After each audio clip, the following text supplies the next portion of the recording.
విశాఖ నక్షత్రానికి దగ్గరగా ఉండే మాసాన్ని వైశాఖ మాసంగా అభివర్ణిస్తారు.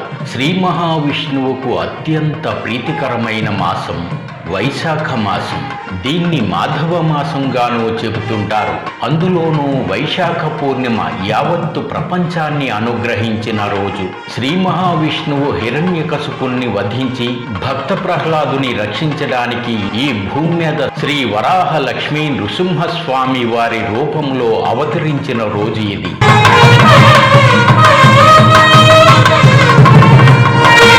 శ్రీ వరాహ లక్ష్మీ నృసింహస్వామి వారి జయంతి మహోత్సవాన్ని సింహాచలంలో శుక్రవారం అంగరంగ వైభవంగా చేపట్టారు. స్థానాచార్యులు డాక్టర్ టిపి రాజగోపాల్, ప్రధానార్చకులు గొడవర్తి శ్రీనివాసాచార్యులు, కరీ సీతారామాచార్యులు వారి ఆధ్వర్యాన వైదికులు ఈ మహోత్సవాన్ని విశేషంగా జరిపారు. శ్రీ వరాహ లక్ష్మీ నృసింహస్వామి వారికి 2వ విడత చందన సమర్పణ జరిపారు. శ్రీ గోవిందరాజస్వామి వారితో పాటు దేవేరులకు విశేష అభిషేకాలు చేశారు.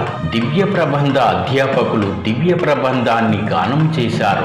12 మంది ఆల్వార్లు శ్రీ మహావిష్ణువును కీర్తించిన పాసురాలను వారు వినిపించారు. శ్రీ మహావిష్ణువు రూపాలను, గుణగణాలను, లీలలను కీర్తించారు.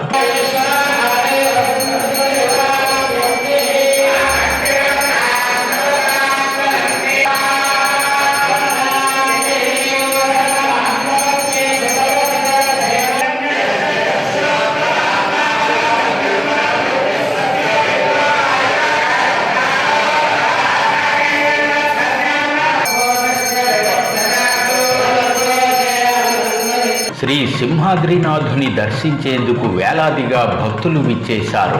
2వ విడత చందన సమర్పణతో గుమ్మడి పండు మాదిరిగా నిండుకున్న శ్రీ సింహాద్రినాథుని దర్శించి భక్తజనం పరవశించారు. ఆ స్వామివారికి ప్రీతికరమైన గరిడి సేవతో గరిడి కళాకారులు రంజింపజేశారు.